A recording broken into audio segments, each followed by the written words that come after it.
আমরা কোনটাশা দাবি করিনি। আমরা বলেছি যে আমাদের অধিকার কেড়ে নেওয়া হচ্ছে, অধিকার দেওয়া হচ্ছে না। কিন্তু আমরা কোনটাশা ছিলাম না, আপনাদের পাশে ছিলাম, আপনাদের সাথে ছিলাম। তারা হবেন জাতীয় বীর আমাদের কাছে। তাদের এই অধিকার আছে এই ধরনের কিছু বলার, কিন্তু আমাদের সাথে এই ধরনের কোনো কনসেনসাস নিয়ে বলতে হবে এটা তাদের দায়িত্ব নয়। আমরা শুধু রাষ্ট্রপতিকে অনুরোধ করেছি তিনি যেন তাদেরকেও শুনেন। তিনি কথা দিয়েছেন তাদের শুনবেন।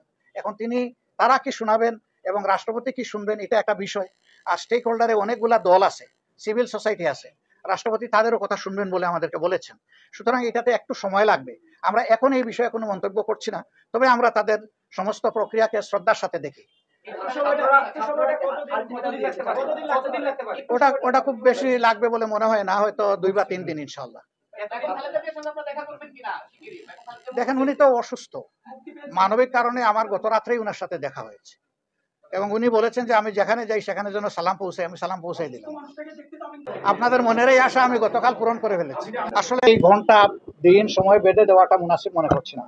এটার জন্য মিনিমাম হোমওয়ার্ক করার জন্য যা সময় দরকার এটা দিতে হবে তাদের। এবং আমরা এটাও চাইবো না যে ওনারা এই হোমওয়ার্কের নামে একেবারেই দীর্ঘায়িত করুন দিনের পর দিন, আমরা চাইবো না। আমরা আশা করি 2-3 দিনের ভিতরে এটাকে সেটেল করতে হবে।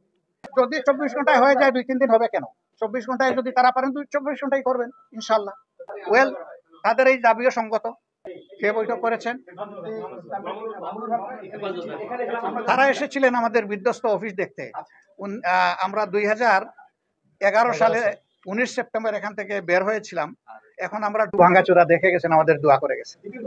এই বিষয়ে যে আপনারা এতদিন ধরে কোণঠাসা ছিলেন, আপনারা দাবি করছেন কার্যালয়ে অনেকদিন একদিন পরে আসলেন, মানে এখন থেকে কি আপনারা স্বাভাবিক রাজনৈতিক কর্মসূচি আজকে থেকে শুরু করে দিলেন? আমরা কোণঠাসা দাবি করিনি।